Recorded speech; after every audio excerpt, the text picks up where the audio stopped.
Então, já falei sobre esse lançamento aqui ó, da Nikon, mas quero recapitular ele, então, que a Nikon lançou muito pré-fotoquina, mas em função da fotoquina, a sua atualização da câmera de entrada, DSLR, que é a D3400, certo? Praticamente a mesma câmera que ela tinha antes, só que com uma capacidade, então, de bateria, né, de autonomia muito maior. Então, praticamente a mesma câmera com uma autonomia maior. Também comentei sobre isso, é só você procurar lá dentro dos vídeos lá do assunto principal que você encontra, certo? Uma análise um pouquinho mais completa sobre ela, tá? Outra câmera que eu também já fiz análise e que foi lançada agora para a fotoquina é essa primeira, então, mirrorless da Canon com visor eletrônico, que não tenha só o monitor. Então, é a primeira mirrorless dela que não é um brinquedinho, mas mesmo assim é ainda um brinquedinho. Não é assim uma câmera, né, essa M5, né, não é assim uma câmera, uau, que fenomenal esse lançamento da Canon, né? Ela está pelo menos uns 2 ou 3 anos defasada em relação aos outros fabricantes de mirrorless. Eu não consideraria a compra de uma Canon mirrorless ainda, apesar de que ela está muito melhor do que as outras da série M, mas ainda está muito aquém do que nós temos aí disponível de Sony, de Fuji e até das micro 4/3 Panasonic e Olympus, certo? Mas está aqui, um passo então da Canon na direção, numa direção boa. É praticamente a 80D, só que miniaturizada para um sistema mirrorless, tá? Aí temos um outro lançamento, esse eu não falei ainda para vocês, que é uma câmera, essa é mais por curiosidade, é uma câmera 360 graus, mas que ao mesmo tempo faz fotografias e imagens então em 3D, 360 graus em 3D. Tá? Já temos outras câmeras, a Nikon mesmo fez um lançamento de câmera com 2 lentes, uma para cada lado, que faz fotografias e filmagens em 360 graus, mas essa aqui, então, além de fazer 360 graus, faz em 3D. Muito interessante, ó, parece um alienzinho, um disquinho voador, ela tem um tripézinho que vem junto com ela, você coloca ela na posição, né, nivela ela, e ela vai fazer um giro fazendo imagens, então, num panorama horizontal, com 180 graus de ângulo de visão, que pega 360 em 3D. Isso é bem interessante, né? Principalmente para registros de lugares e depois fazer fotografias, aquelas interativas e coisas do tipo. Isso é uma coisa bem legal. Um uso mais específico, né? Ainda não tenho aqui exemplos, foi recém-anunciada ela, as primeiras vezes que ela apareceu agora então na fotoquina. Logo no futuro eu vou ter exemplos provavelmente para mostrar para vocês, mas uma coisa bem interessante em termos de possibilidade de interatividade e de equipamento diferenciado também por essa capacidade de fazer não só imagens em 360, que já é muito específico, mas também em 3D ao mesmo tempo. Tá? Outro lançamento também, diria que também curioso, é o lançamento da Polaroid, que está ali sempre, ela sobe um pouquinho, o barranco saindo da lama e depois escorrega de volta, e sobe mais um pouquinho, escorrega de volta. Bom, ela tentou subir de novo, sair da lama outra vez, mas eu acho que ela vai acabar escorregando outra vez para dentro. Ela fez essa câmera aqui, então, que é para ser uma câmera bonitinha, né, de quase que uma câmera instantânea, mas ela não é que nem a Instax da Fuji, que faz a fotografia diretamente em cima do papel ali. Não, ela é uma câmera compacta com um sensor pequenininho que tem uma impressora embutida nela. Então ela não é uma câmera instantânea, certo? Aí está aqui a carinha dela, muito bonitinha, ó, né? As linhas aqui coloridas, o arco-íris típico da Polaroid, né? Clássico. Um monitor atrás bem interessante, só com controles touch, e aqui a lateral dá para vocês verem a saidinha aqui, então, que seria o papel dela, né? Ela faz, então, papéis de 2 por 3 polegadas, é razoável o tamanho do papel que ela faz. A única questão é a seguinte, ela não é propriamente, então, uma câmera instantânea, inclusive ela até filma, certo? Ela filma, ela fotografa com um sensor de 13 megapixels, certo? E ela tem um armazenamento interno de 128. Aí ela imprime, então, diretamente as fotografias. O problema disso é que você não tem aquela sensação de uma câmera instantânea, onde a lente tem que ser grande para conseguir cobrir toda a área do filme, certo? Do papel, o que dá uma cara diferente para a fotografia. Ela vai ser mais uma câmera compacta, na verdade, com a possibilidade de você imprimir a foto ali diretamente. Não vejo isso como uma grande vantagem, né? Eu acho que não foi assim uma escolha muito boa. Tipo Polaroid, volta a fazer câmera instantânea que de repente dá para botar fé em você de novo, porque a Fuji está ganhando uma grana, é o produto que ela mais vende é essa série Instax da Fuji. Tu foi o que inventou isso daí, tu podia estar trabalhando ainda com câmeras instantâneas. E esse aqui não vai enganar ninguém, certo? Eu acho que não é recomendável, apesar de ser bonitinha, não é um negócio legal, tá? Então, esse foi o lançamento da Polaroid, ali tentando escavar de novo, sair do buraco. Acho que não vai ser dessa vez ainda. E outro lançamento que também vejo como uma teimosia, agora de outro fabricante, é o da Sony, tá? A Sony, como vocês sabem, ela tem uma linha que vem da Minolta, né? Quando a Sony comprou a Minolta, ela fez o engate Alpha, que é uma variação do engate então da Minolta, e fez uma série de câmeras e de lentes, e outros fabricantes fizeram lentes então para esse sistema Alpha da Sony, que é um sistema, a princípio foi SLR, mas depois ela resgatou uma invenção lá da década de 60, que a Canon usava, que era o espelho translúcido, tá? Então ela começou a chamar as câmeras dela de SLT. Deixa eu confirmar se é isso daqui mesmo. É, isso, SLT. Então, Single Lens Translucent, que é um espelho, em vez de o espelho subir e descer, né, vocês têm dentro da câmera. Vou mostrar aqui a partir do livro. Hoje eu não tenho a câmera aérea, mas eu mostro aqui o esquema para vocês. Ó. Acho que vai dar para pegar aí. Melhor do que eu mostrar na mão. Então você tem a câmera DSLR aqui, certo? E aí tem o espelhinho aqui ó, em azul. Esse espelho tem que sair do caminho para você conseguir fazer a fotografia, para a luz chegar então no sensor que fica aqui atrás. Essa câmera ela tem um espelho translúcido que não se movimenta. A luz passa através do espelho, uma parte dessa luz é refletida para cima ali para um sensor de autofoco de fase, que é esse o grande lance desse sistema. Você tem um sensor de autofoco de fase o tempo todo funcionando, e a luz atravessa esse espelho, chega no sensor e trabalha como uma câmera mirrorless, enviando a imagem ou para o monitor principal, num Live View Full Time, ou para o visor eletrônico. Então essas câmeras, apesar de elas serem quase que uma SLR, elas não têm o sistema então de visor óptico, é um sistema de visor eletrônico como uma mirrorless. Eu acho isso uma gambiarra. Tá? Eu não vejo como esse sistema consiga avançar. Você perde um pouco de luz cada vez que a luz tem que passar por esse espelho e que parte dela é jogada para o sensor de autofoco, ela não vai para a fotografia. Então você perde um pouquinho da luz. Também tem várias câmeras dessas mais antigas que tinham problemas de reflexo. Eu acho que as atuais não têm tanto problema disso, mas as antigas tinham. Não é um sistema que eu boto fé. Eu não sei por que a Sony continua insistindo nisso. E aí, tio Sony, insiste nas mirrorless. Você está fazendo um trabalho muito bom nas tuas mirrorless.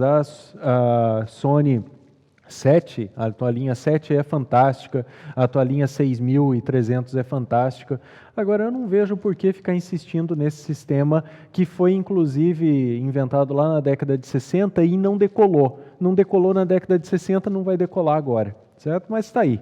Lançou, né, Alpha 99 Mark II, ela tem algumas coisas legais, estabilização de 5 eixos, assim como a 7, a linha 7 tem, a 7.2 tem. Ela tem o sensor de 42 megapixels, né? Ela vai filmar em 4K, ela tem uma velocidade muito grande, 12 frames por segundo, afinal de contas ela não precisa levantar o espelho está sempre fixo ali. O autofoco dela também é razoavelmente rápido, por você ter sempre um sensor de fase funcionando, mas aí acho até que o sistema da Canon, Dual Pixel, que cada pixel é dividido em 2 para trabalhar como se fosse um sensor de fase, funciona até melhor do que esse sistema. Acho até que o próprio sistema da Sony mesmo, de detecção de fase no próprio sensor que ela usa na linha 7 e na linha 6300, muito melhor do que isso. Mas está aí, tá? A Sony patinando, então, tentando insistir em lançar uma câmera com uma tecnologia que não decola e acho que não vai decolar.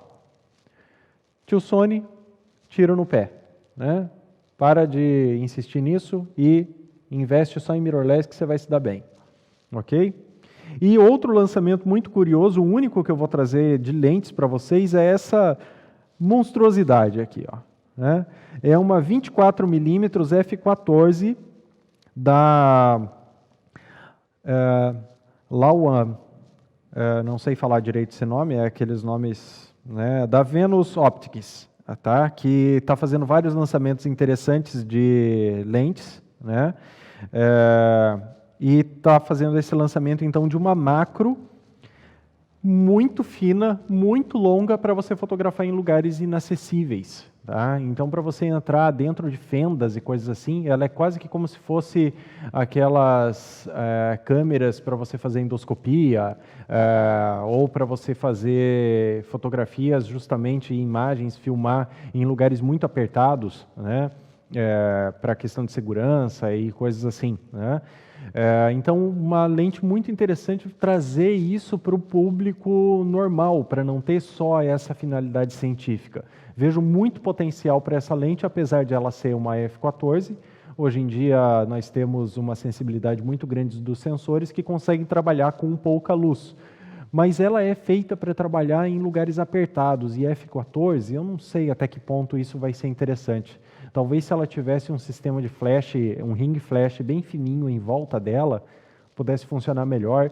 Bom, não temos exemplos ainda dessa lente, mas um lançamento curioso. Então, demonstrando que esses fabricantes que fogem desses fabricantes mais globais, esses fabricantes mais pequenininhos que estão começando agora, estão se lançando a fazer coisas interessantes e coisas diferentes. Algo que os fabricantes que têm potencial, têm grana para investir em tecnologias diferentes e podem se arriscar mais, não se arriscam. Então, os pequenininhos estão se arriscando. Isso eu acho que é uma coisa muito legal, né? Há bem pouco tempo atrás, tínhamos o mercado globalizado, dominado pelos grandes fabricantes. Hoje em dia, pequenos fabricantes estão conseguindo fazer inovações significativas, e esses são lançamentos que realmente têm potencial para mudar a tecnologia fotográfica de uma maneira mais consistente. Então, acho muito interessante esse tipo de lançamento. E aí, temos aqui, ó, um lançamento também que tem potencial para ser muito importante, da Panasonic.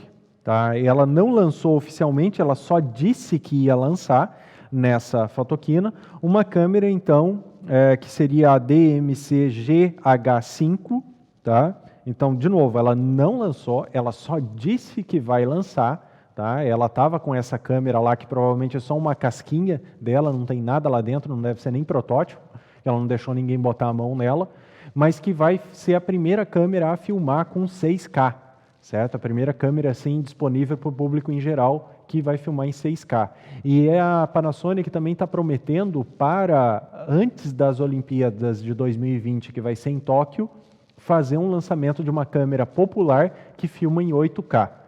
Isso é uma coisa realmente revolucionária. A qualidade de uma 8K é algo extraordinário, mas tio Panasonic, isso é só para o mercado japonês, né? Porque aqui os brasileiros não conseguem dar conta nem de uma 4K, né? Não temos internet para fazer transmissões em 4K, ainda está muito caro ter computadores que trabalham com o 4K para a nossa realidade aqui brasileira.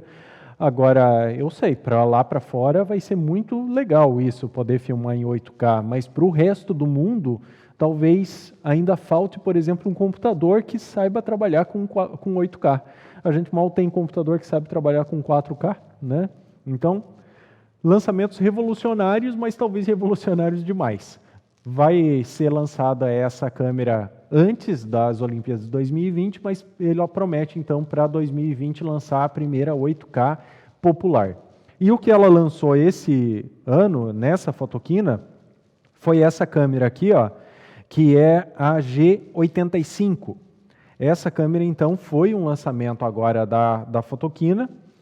Ela é meio que mais do mesmo, tá? Eu não vejo como uma grande evolução da câmera G7 para ela.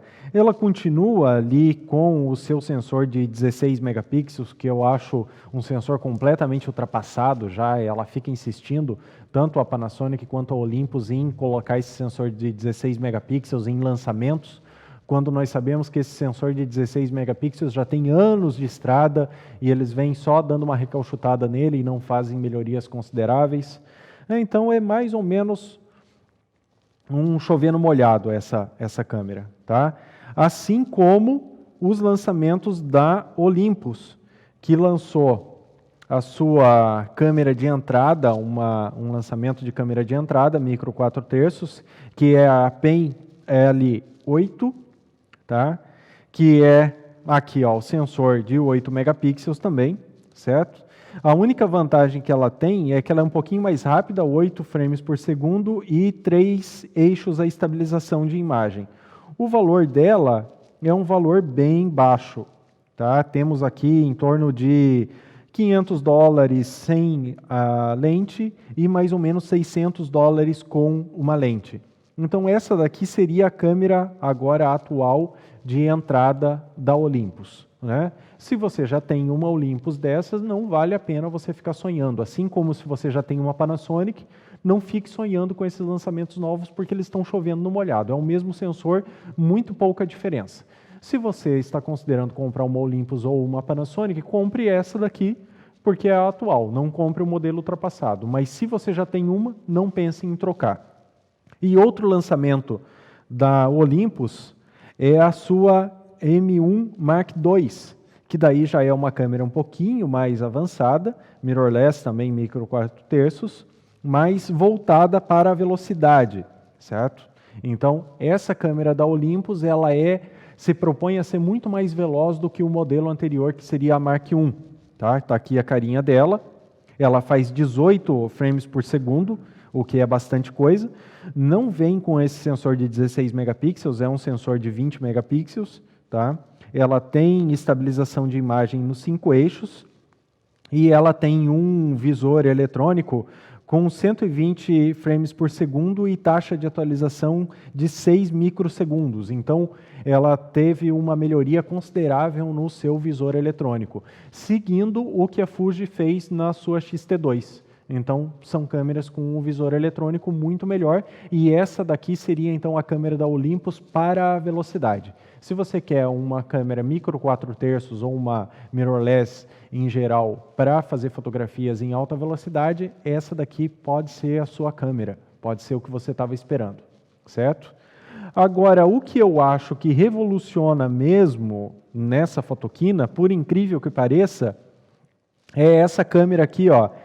Ela é também dessas chinesas, né, de nome difícil de falar, é YI, Young Innovators, o nome da fabricante. É uma fabricante nova, tá, que está lançando uma câmera com o sensor de 20 megapixels, que é provavelmente esse mesmo que a Olympus lançou na sua câmera agora, a Mark II, micro 4/3. E por que ela é revolucionária no meu ponto de vista?